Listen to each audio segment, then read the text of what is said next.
പത്തരമാറ്റ് സീരിയലിൽ ഇനി വരാൻ പോകുന്ന ഒരു അപ്കമിങ് എപ്പിസോഡിന്റെ റിവ്യൂ ആണ് പറയുന്നത്. അങ്ങനെ ആദർശും ജയനും വന്നിട്ട് നയനെ വിളിക്കുകയാണ്. നയന മോളെ, ഒരു ഫോറിൻ കമ്പനീസിന് വേണ്ടി ഒരു പ്രത്യേക ഡിസൈൻ വരയ്ക്കാനുണ്ട്. നമ്മുടെ ഓഫീസിലെ ഡിസൈനേഴ്സ് വരച്ച ഡിസൈനൊന്നും അവർക്കാർക്കും ഇഷ്ടപ്പെട്ടിട്ടില്ല. അവർ ഇമാജിൻ ചെയ്ത ഡിസൈൻ എല്ലാം നയന മോൾക്ക് വരയ്ക്കാൻ സാധിക്കും. നയന വരയ്ക്കുന്ന ഡിസൈൻ എങ്ങാനും അവർക്ക് ഇഷ്ടപ്പെട്ടു കഴിഞ്ഞാൽ നമുക്ക് കിട്ടാൻ പോകുന്നത് 500 കോടി രൂപയുടെ പ്രൊജക്റ്റ് ആണ്. പിന്നെ ക്ലയൻസിനോട് വീട്ടിലേക്ക് വരാനാണ് പറഞ്ഞിരിക്കുന്നതെന്നൊക്കെ ജയൻ പറയുന്ന സമയത്ത് നയന പറയുന്നുണ്ട്, ഇതിനെന്താ അച്ഛാ, ഞാൻ എനിക്ക് പറ്റുന്നത് പോലെ വരച്ചു തരാമെന്ന് പറയും. അപ്പോൾ തന്നെ മുത്തശ്ശിയും പറയുന്നുണ്ട്, നയന മോള് വരക്കുന്ന ഡിസൈൻ ക്ലയൻസിന് ഇഷ്ടപ്പെടും എന്നുള്ള കാര്യത്തിൽ യാതൊരു സംശയവും വേണ്ട. അത്രമാത്രം കഴിവുള്ള മോളാണ് നയന മോളെന്നൊക്കെ പറയുകയാണ് കേട്ടോ മുത്തശ്ശി. എന്നാൽ ഇവർ ഈ സംസാരിക്കുന്ന കാര്യങ്ങളെല്ലാം അവിടെ ഒളിഞ്ഞു മാറി നിന്ന് അനാമിക കേൾക്കുന്നുണ്ടായിരുന്നു. അനാമിക വേഗം തന്നെ അമ്മയെ വിളിച്ച് ഇക്കാര്യങ്ങളൊക്കെ സംസാരിക്കുന്നുണ്ട്. അമ്മേ, നയന വരക്കുന്ന ഡിസൈൻ എല്ലാം എന്തായാലും ഫോറിൻ കമ്പനീസിന് ഇഷ്ടപ്പെടും. പല പ്രാവശ്യം അവൾ അവളുടെ കഴിവ് തെളിയിച്ചതല്ലേ. അവൾ അങ്ങനെ ഉയരങ്ങളിലേക്ക് പോകും തോറും എനിക്ക് വീട്ടിൽ യാതൊരു വിലയില്ലാതാവും അമ്മയെന്നൊക്കെ പറയുകയാണ് കേട്ടോ അനാമിക. അപ്പൊ രേവതി പറയുന്നുണ്ട്, അവൾ വരച്ച ഡിസൈനൊക്കെ അവളുടെ കയ്യിൽ തന്നെ അങ്ങ് വെച്ചാൽ മതി. അതെല്ലാം അവരുടെ കൈകളിലേക്ക് എത്തിയാൽ മാത്രമല്ലേ അവൾ വലിയ ആളാവുകയുള്ളൂ. നയന ഡിസൈൻ വരച്ചു കഴിഞ്ഞാൽ എങ്ങനെയെങ്കിലും മോളത് കൈക്കലാക്കി നശിപ്പിച്ച് കളഞ്ഞേക്കണമെന്നൊക്കെ പറഞ്ഞു കൊടുക്കുക കേട്ടോ രേവതി. അത് നല്ലൊരു ഐഡിയ ആണല്ലോ അമ്മേ, ഞാൻ എന്തായാലും ഒന്ന് ശ്രമിച്ചു നോക്കട്ടെ എന്ന് പറഞ്ഞുകൊണ്ട് അനാമിക കോൾ കട്ട് ചെയ്യണേ. അങ്ങനെ അനാമിക മെല്ലെ നയനയുടെ റൂമിലേക്ക് പോയി നോക്കുന്നുണ്ട്. അതേസമയം നയന ഉറക്കമെല്ലാം ഒഴിച്ച് ക്ലയൻസ് പറഞ്ഞതുപോലെ ഡിസൈൻ വരച്ചുകൊണ്ടിരിക്കുകയായിരിക്കും. നയന വരക്കുന്ന ഡിസൈൻ എല്ലാം നോക്കിക്കൊണ്ട് ആദർശം കൂടെ ഇരിക്കുന്നുണ്ടാവും. നയനെ, നീ വരക്കുന്ന ഡിസൈൻ എല്ലാം വളരെ നന്നായിട്ടുണ്ട്, ഇതെല്ലാം ക്ലയൻസിന് വളരെ ഇഷ്ടപ്പെടും എന്നല്ല ഇങ്ങനെ നയനയെ പുകയത്തിക്കൊണ്ട് ആദർശ് പറയുന്ന കാര്യങ്ങളൊക്കെ വാതിലിന്റെ മറവിൽ നിന്ന് കേൾക്കാണ് അനാമിക. അങ്ങനെ നയന ഡിസൈൻ വരച്ചു കഴിഞ്ഞതിന് ശേഷം ആദർശ് ചോദിക്കുന്നുണ്ട്, ഇപ്പൊ നിന്റെ ഡിസൈൻ ഒക്കെ വരച്ചു കഴിഞ്ഞില്ലേ? അല്ല, ഇനി നമുക്കൊന്ന് ഈ രാത്രിയിൽ പുറത്തു പോയാലോ, നിനക്കതൊക്കെ വളരെ ഇഷ്ടമല്ലേ എന്ന് ചോദിക്കും. എന്നാൽ ഇത് കേൾക്കുന്ന നയനയും പറയുന്നുണ്ട്, ശരി ആദർശേട്ടാ, നമുക്കൊന്ന് പുറത്തു പോവാം, പുറത്തു പോയിട്ട് ഒന്ന് റിലാക്സ് ആവാലോ എന്നൊക്കെ പറയുകയാണ് കേട്ടോ നയനയും. അങ്ങനെ അന്നത്തെ രാത്രി ആദർശ് നയനയും കൂട്ടി നൈറ്റ് ഡ്രൈവിന് പോകുന്നുണ്ട്. എന്നാൽ അവരവിടെ നിന്ന് പോയി എന്ന് ഉറപ്പുവരുത്തിയതിനു ശേഷം അനാമിക തക്കം നോക്കി നിന്നതുപോലെ വേഗം അവരുടെ മുറിയിലേക്ക് കയറുകയാണ്. റൂമിലേക്ക് കയറി ചെല്ലുന്ന അനാമിക നയന വരച്ചിരിക്കുന്ന ഡിസൈൻ കാണുന്നതും അത് കയ്യിലെടുക്കുന്നുണ്ട്. ആ ഡിസൈൻ കണ്ടതിന് ശേഷം അനാമിക ഇങ്ങനെ മനസ്സിൽ പറയുന്നുണ്ട്, എന്തൊക്കെയായാലും എത്ര ഭംഗിയായിട്ടാണ് ഇവൾ ഈ ഡിസൈൻ എല്ലാം ചെയ്തിരിക്കുന്നത്. എനിക്ക് ഇങ്ങനെ ഒരു കഴിവുണ്ടായിരുന്നെങ്കിൽ എല്ലാവരും അവൾക്ക് പകരം എന്നെ പ്രശംസിച്ചേനെ.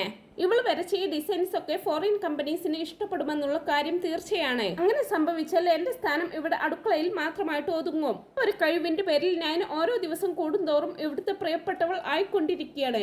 ഇതിങ്ങനെ വിട്ടാൽ ശരിയാവില്ലല്ലോ, ഇതെങ്ങനെയെങ്കിലും നശിപ്പിക്കണം എന്നൊക്കെ ചിന്തിച്ചുകൊണ്ട് അനാമിക ടേബിളിൽ വെച്ചിരിക്കുന്ന ആ മഷി എടുത്തുകൊണ്ടുവരുന്നുണ്ട്.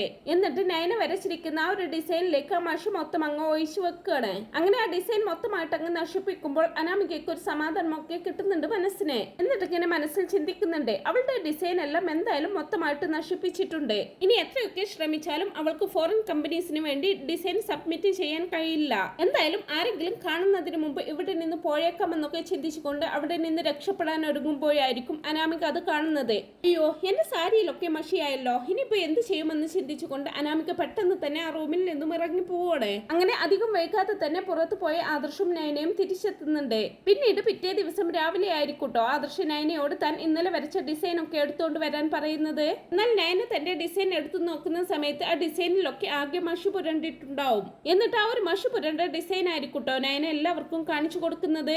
എന്നാൽ അത് കണ്ട് മുത്തശ്ശൻ ചോദിക്കുന്നുണ്ട്, അയ്യോ നയന മോളെ, ഇതെങ്ങനെ സംഭവിച്ചു, ഇതെങ്ങനെ പറ്റിയതാണെന്നൊക്കെ ചോദിക്കുന്ന സമയത്ത് തന്നെ നയന പറയുന്നുണ്ട്, അതൊന്നും അറിയില്ല മുത്തശ്ശ, ഞാൻ ഈ ഡിസൈൻ എല്ലാം വരച്ചതിന് ശേഷം ഇതൊക്കെ വളരെ സേഫ് ആയിട്ട് തന്നെയാ സൂക്ഷിച്ചു വെച്ചിരുന്നത്. പക്ഷേ പിന്നീട് എന്താണ് സംഭവിച്ചത്, ആരാണ് ഇത് ചെയ്തത് എന്നൊന്നും എനിക്കറിയില്ല എന്നൊക്കെ വിഷമത്തോടെ പറയുകയാണ് നയന. എന്നാൽ ഇത് കേട്ടുകൊണ്ട് നിൽക്കുന്ന ദേവയാനി പറയുന്നുണ്ട്, എല്ലാവർക്കും ഇപ്പോൾ മനസ്സിലായില്ലേ ഇവളുടെ കയ്യിലിരിപ്പ് എത്രമാത്രമാണെന്ന്. സ്വന്തമായിട്ട് ഒരു ഡിസൈൻ വരച്ചത് അത് സൂക്ഷിക്കാൻ പോലുമുള്ള കഴിവ് ഇവൾക്കില്ല. അപ്പോഴേക്കും ജാനകിയാണെങ്കിലും പറയുന്നത്, അതെ അതെ, ഇവളുടെ സ്ഥാനത്ത് എന്റെ അനാമിക മോളെയാണ് ഇക്കാര്യങ്ങളെല്ലാം ഏൽപ്പിച്ചിരുന്നതെങ്കിൽ മോള് ഉത്തരവാദിത്വത്തോടു കൂടി ഇതെല്ലാം ചെയ്തു തന്നേനെ. അല്ലാതെ നയനയെ പോലെ ഉത്തരവാദിത്വമില്ലായ്മ ഒരിക്കലും എന്റെ മോള് കാണിക്കില്ല. ജാനകിയുടെ അങ്ങനെയുള്ള വാക്കുകളെല്ലാം കേൾക്കുമ്പോൾ സങ്കടത്തോടെ അവിടെ നിന്ന് കരയാണ് കേട്ടോ നയന.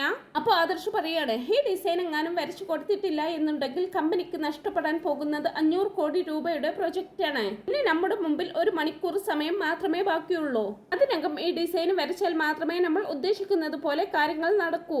എനിക്ക് തോന്നുന്നില്ല ഈ 1 മണിക്കൂറിനകം ഈ ഡിസൈൻ ഇതുപോലെ തന്നെ വരയ്ക്കാൻ പറ്റുമെന്ന്. ഇനിയിപ്പോ എന്ത് ചെയ്യുമെന്നൊക്കെ ചിന്തിച്ചുകൊണ്ട് ആകെ ടെൻഷനോടെ ആയിരിക്കൂട്ടോ ആദർശ് അവിടെ നിന്ന് പോകുന്നത്. എന്തായാലും 1 മണിക്കൂർ കൂടെ ബാക്കിയുണ്ടല്ലോ അച്ഛാ, എന്തെങ്കിലും ചെയ്യാൻ പറ്റുമോ എന്ന് ഞാനൊന്ന് നോക്കട്ടെ എന്ന് പറഞ്ഞുകൊണ്ട് നയന നേരെ തന്റെ ബെഡ്റൂമിലേക്ക് പോവാണ്. എന്നാൽ ഇതേ സമയം തന്നെ തന്റെ സാരിയിൽ മഷി വീണത് കഴുകാൻ വേണ്ടിയിട്ട് അനാമിക ആരുടെയും കണ്ണിൽ പെടാതെ അവിടെ നിന്ന് പോകുന്നുണ്ടെങ്കിലും നവ്യ അത് കാണുന്നുണ്ട്. നവ്യ വന്ന് ചോദിക്കുന്നുണ്ട്, അല്ല അനാമിക, നിനക്കിത് എന്ത് പറ്റി? നിനക്ക് ഇവിടെ വാഷ് ചെയ്യുന്ന പതിവൊന്നുമില്ലല്ലോ. നിന്റെ തുണികളെല്ലാം ഇവിടെ വാഷ് ചെയ്യുന്നത് നിന്റെ സെർവൻസ് അല്ലേ? പിന്നെ നീ ഇപ്പൊ എന്തിനാ ഇത് വാഷ് ചെയ്യാൻ കൊണ്ടുപോകുന്നത് എന്നൊക്കെ നവ്യ ചോദിക്കുന്ന സമയത്ത് തന്നെ ആ സാരി മറച്ചു പിടിക്കുകയാണ് കേട്ടോ അനാമിക. എന്നിട്ട് അനാമിക പറയുന്നുണ്ട്, ഏയ് ഒന്നുമില്ല, അല്ലെങ്കിൽ തന്നെ നീ എന്തിനാ എന്റെ കാര്യങ്ങളിലൊക്കെ ഇടപെടുന്നത് എന്നൊക്കെ പറഞ്ഞ് അനാമിക അവിടെ നിന്ന് പോവാൻ നോക്കുന്നുണ്ടെങ്കിലും നവ്യ അവളെ പിടിച്ചു നിർത്തുകയാണ്.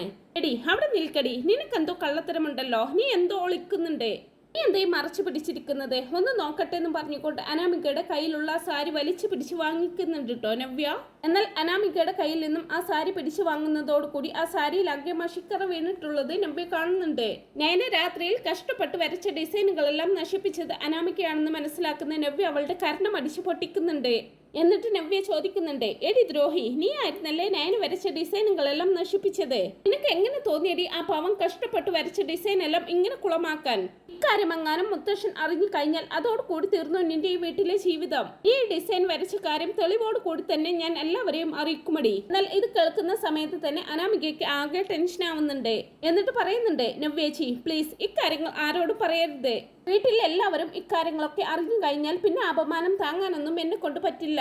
അന്നേരം നവ്യ ആണെങ്കിൽ പറയുന്നത്, ശരി, ഞാൻ നിനക്കൊരു വിട്ടുവീഴ്ച തരാം. നീ എന്റെ കാൽക്കൽ വീണ് മാപ്പ് പറഞ്ഞാൽ ഞാൻ ഇക്കാര്യം ആരോടും പറയില്ല എന്നെല്ലാം നവ്യ പറയുമ്പോ അതൊന്നും എന്നെ കൊണ്ട് പറ്റില്ല എന്ന് ദേഷ്യത്തോട് പറയാണ് അനാമിക.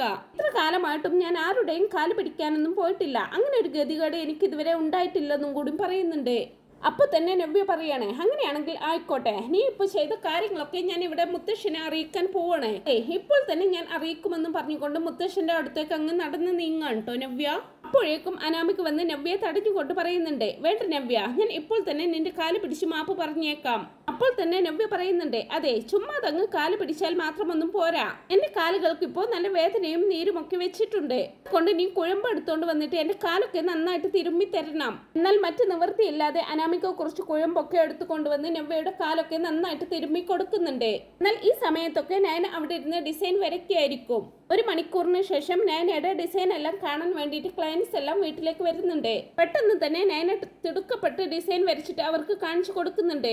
നയനയുടെ ഡിസൈൻ കണ്ടുകൊണ്ട് തന്നെ ക്ലയൻസ് ചോദിക്കുന്നുണ്ട്, ഇതാരാ ഈ ഡിസൈൻ വരച്ചതെന്ന്. അന്നേരം മുത്തശ്ശൻ അവർക്ക് മറുപടി കൊടുക്കുകയാണ്, അത് ഈ വീട്ടിലെ മൂത്ത മരുമകൾ നയന മോളാണ് ഈ ഡിസൈൻ വരച്ചതെന്നൊക്കെ മറുപടി കൊടുക്കും. എന്നാൽ ഇതെല്ലാം കണ്ടുകൊണ്ട് ദേവിയാൻ ഇങ്ങനെ കളിയാക്കിക്കൊണ്ട് അനാമികയോട് പറയുന്നുണ്ട്, അവൾ വരച്ച ഡിസൈൻ ഒന്നും അവർക്ക് ഇഷ്ടപ്പെട്ടിട്ടില്ല എന്നാ തോന്നുന്നത്. അവൾ ചുമ്മാ തട്ടിക്കൂട്ടി 1 മണിക്കൂർ കൊണ്ട് ചുമ്മാ വരച്ച ഡിസൈൻ അല്ലേ, അതൊന്നും അവർക്ക് ഇഷ്ടപ്പെട്ട് കാണില്ലെന്നൊക്കെ പരിഹാസത്തോടെ പറയുകയാണ് ദേവയാനി. അത് കേട്ടുകൊണ്ട് നിൽക്കുന്ന ജാനകി പറയാണ്, അതേ മോളെ, നിനക്ക് കിട്ടാത്ത സൗഭാഗ്യങ്ങളൊന്നും ദൈവം ഒരിക്കലും നയനക്ക് കൊടുക്കില്ലെന്നൊക്കെ പറയാണ്. എന്നാൽ അവരുടെ ആ പ്രതീക്ഷകളെല്ലാം തച്ചുടച്ചുകൊണ്ട് നയനയുടെ ഡിസൈനുകൾ കണ്ട ക്ലയൻസ് പറയുന്നത് എന്താണെന്ന് വെച്ചാൽ, ഇതുപോലൊരു ഡിസൈൻ ഞങ്ങൾ ഞങ്ങളുടെ ജീവിതത്തിൽ കണ്ടിട്ടില്ല. ഓ സൂപ്പർ, വണ്ടർഫുൾ, ഇത് ഒരുപാട് നന്നായിട്ടുണ്ട് മാഡം എന്നൊക്കെ പറഞ്ഞ് അവര് നയനയെ അഭിനന്ദിക്കുകയാണ്. എന്നിട്ട് ക്ലയൻസ് പറയുന്നുണ്ട്, ഞങ്ങൾ ഈ മോളെ പ്രശംസിച്ചത് വെറുതെ ഒന്നുമല്ല, നിങ്ങളുടെ മരുമകളുടെ കഴിവിനെ എത്ര അഭിനന്ദിച്ചാലും മതിയാവുകയില്ല. നിങ്ങളുടെ മരുമകളെ ഏതായാലും നല്ല കഴിവുള്ള കുട്ടിയാണെന്നൊക്കെ പറഞ്ഞ് അവർ വീണ്ടും വീണ്ടും ആ ഡിസൈൻ എങ്ങനെ പുകയറ്റി പറഞ്ഞുകൊണ്ടിരിക്കുകയാണ്. എന്നാൽ ഇതെല്ലാം കണ്ടും കേട്ടും ഒട്ടും തന്നെ സഹിക്കാനാകാതെ കലി പൂണ്ട് നിൽക്കുകയായിരിക്കും കേട്ടോ അനാമിക. അങ്ങനെ ആ ഒരു 500 കോടി രൂപയുടെ പ്രൊജക്ട് നമ്മുടെ കമ്പനിക്ക് കിട്ടിയിരിക്കുന്നു എന്നുള്ള കാര്യം അവർ വീട്ടിലെല്ലാവരെയും അറിയിക്കുന്നുണ്ട്. അതിനുശേഷം മുത്തശ്ശൻ വന്നിട്ട് നയനെ ഇങ്ങനെ അഭിനന്ദിക്കുന്നുണ്ട്. എന്നിട്ട് മുത്തശ്ശൻ ഇങ്ങനെ എല്ലാവരോടായിട്ട് പറയുന്നുണ്ട്, ഇന്ന് നമ്മുടെ കമ്പനിയെ രക്ഷിച്ചത് നയന മോളാണ്. നയന മോളാണ് ഈ വീടിന്റെയും നമ്മുടെ ഓഫീസിന്റെയും മൂർത്തി ജ്വല്ലറിയുടെയും ഭാഗ്യം. അതുകൊണ്ട് ഇന്ന് നയന മോൾക്ക് മുത്തശ്ശന്റെ വക ഒരു സമ്മാനമുണ്ട്. മോളൊന്ന് പുറത്തേക്ക് വാന്ന് പറഞ്ഞുകൊണ്ട് നയനയും കൂട്ടി പുറത്തേക്ക് പോവാണ് കേട്ടോ മുത്തശ്ശൻ. എന്നിട്ട് മുത്തശ്ശൻ പറയുന്നുണ്ട്, ഇനി മുതൽ നയന മോളായിരിക്കും നമ്മുടെ കമ്പനിയുടെ CEO.